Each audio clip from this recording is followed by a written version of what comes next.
राह कठिन वन घोर था, पग पग काटे छाए, पर जिनके मन सत्य हो प्रभु उनके संग आए। रात बीत चुकी थी। पूर्व दिशा से उगते सूर्य की प्रथम किरण दंडकारण्य के विशाल वृक्षों पर उतर रही थी। शबरी एक क्षण पीछे मुड़कर देखती। उसका गांव था, बचपन था, माता पिता की स्मृतियां थी। फिर आगे देखती, असीम वन था, अनजान मार्ग था और केवल एक विश्वास था। जीवन के सबसे कठिन कदम वही होते हैं जब मनुष्य परिचित सुख छोड़कर अपरिचित सत्य को चुनता है। शबरी ने वही कदम उठा लिया था।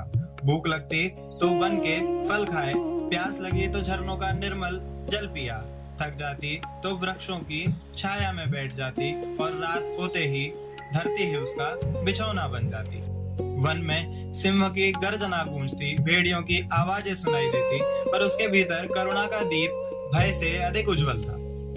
वे मन ही मन कहती, जिसने किसी का अहित नहीं किया उसके साथ ईश्वर स्वयं अधिक बनकर चलते हैं। जिसके भीतर दया हो उसका रखवाला राम, वन भी उसको पथ दे, जग उसे करता प्रणाम। कई दिन बीत गए। एक दिन दूर आकाश में धुएं की पतली सी रेखा दिखाई दी। शबरी उसी दिशा में बढ़ी। निकट पहुंचकर उसने देखा वन के मध्य शांत आश्रम, जहां कहीं वेदों की ध्वनि सुनाई दे रही थी, जहां यज्ञाग्नि प्रज्वलित थी, कहीं गौएं निश्चिंत होकर चर रही थी और कहीं शिष्य गुरु के चरणों में बैठे ज्ञान ग्रहण कर रहे थे। ऐसा प्रतीत होता था मानो तप, शांति और करुणा से मिलकर पृथ्वी पर अपना निवास बना लिया। तप की धारा बह गई, गूंजे वेद विधान, ऐसे पावन आश्रम में बसते स्वयं भगवान। शबरी आश्रम के द्वार पर पहुंची, पर उसके कदम वहीं रुक गए। वर्षों की सामाजिक तिरस्कार एक ही क्षण में जाग उठा। उन्होंने अपने मैले वस्त्र देखे, अपने वनवासी होने का स्मरण किया और मन ही मन धीरे से कहा, तू भीतर जाएगी तो लोग तुझे स्वीकारेंगे या अपवित्र कहकर लौटा देंगे। यही हीन भावना मनुष्य को दूसरे से पहले स्वयं से दूर कर देती है। शबरी लौटने लगी, तभी उसकी दृष्टि आश्रम के मार्ग पर पड़ी। कांटे बिखरे थे, सूखी पत्तियां फैली थी। उन्होंने चुपचाप एक एक कांटा उठाना प्रारंभ कर दिया। रास्ता बुहारा सूर्योदय से पहले ही बिना किसी को बताए वन में लौट गई। नाम न चाहा, यश न चाहा, चाहा केवल काम, सेवा जिनके श्वास में उसके अपने राम। दूसरे दिन भी उसने वही किया, फिर तीसरे दिन भी वही किया। धीरे धीरे यह उनका नित्य नियम बन गया।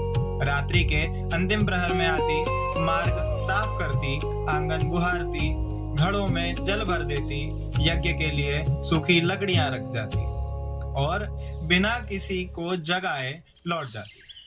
कुछ दिनों बाद आश्रम के शिष्यों को आश्चर्य होने लगा।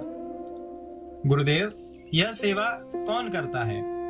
कोई ऐसा हृदय होगा जिसे प्रसिद्धि से अधिक सेवा प्रिय है। मातंग ऋषि केवल मुस्कुरा दिए। जो सेवा चुपचाप हो वही सच्ची प्रीत, ढोल बजाकर जो करे आदि रह जाए री। अगली रात मातंग ऋषि स्वयं एक वृक्ष के पीछे खड़े हो गए। उन्होंने देखा एक दुबली पतली वनवासी कन्या अत्यंत प्रेम से एक एक कांटा चुन रही है। कभी मार्ग बुहारती, पानी भरती, कभी आश्रम के हाथ जोड़कर चुपचाप लौट जाती। ऋषि की आंखों में करुणा से भीग उठी। उन्होंने स्नेह से पुकारा, बेटी ठहरो। शबरी घबरा गई, हाथ कांपने लगे, नेत्र झुक गए। प्रेम छिपे कब तक भला, सुगंध न रोकी जाए, फूल स्वयं पहचान ले, भ्रमर उसे ही आए। शबरी ने कांपते स्वर में कहा, भगवान, क्या मुझसे कोई अपराध हो गया है? ऋषि ने पूछा, यह सब तुम करती हो? शबरी बोली, हाँ गुरुदेव, पर मैं भीतर आने का साहस नहीं कर सकी। मुझे लगा मेरे आने से आश्रम अपवित्र हो जाएगा। यह सुनते ही मातंग ऋषि का हृदय द्रवित हो उठा।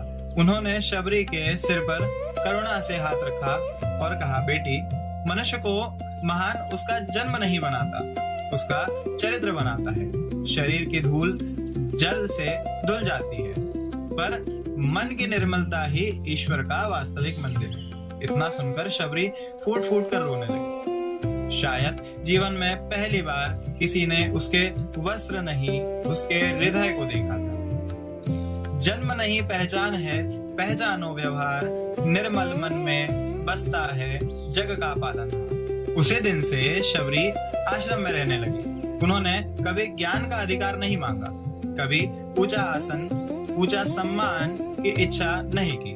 उन्होंने केवल प्रार्थना करी, गुरुदेव मुझे सेवा करने दीजिए। यही उनका वास्तविक तब प्रारंभ हुआ। आश्रम बुहारना, जल भरना, गौ सेवा करना, अतिथियों का सत्कार करना, यही उनकी पूजा बन गई। यही शबरी हमें जीवन का पहला गहन सूत्र सिखाती है। आज अधिकांश लोग पूछते हैं, मुझे क्या मिलेगा? शबरी ने केवल एक प्रश्न पूछा, मैं क्या दे सकती हूँ? यही प्रश्न मनुष्य को साधारण से असाधारण बना देता है। सेवा किसी दूसरे पर उपकार नहीं करती, सेवा किसी दूसरे का उपकार नहीं, सेवा सबसे पहले हमारे भीतर बैठे अहंकार को छोटा करती है। जिस दिन मैं छोटा हो जाता है, उसी दिन राम हृदय में बड़े हो जाते हैं। सेवा को ही साधना, गुरु को माना राम, झाड़ू बनकर सीख ली जीवन की पहचान।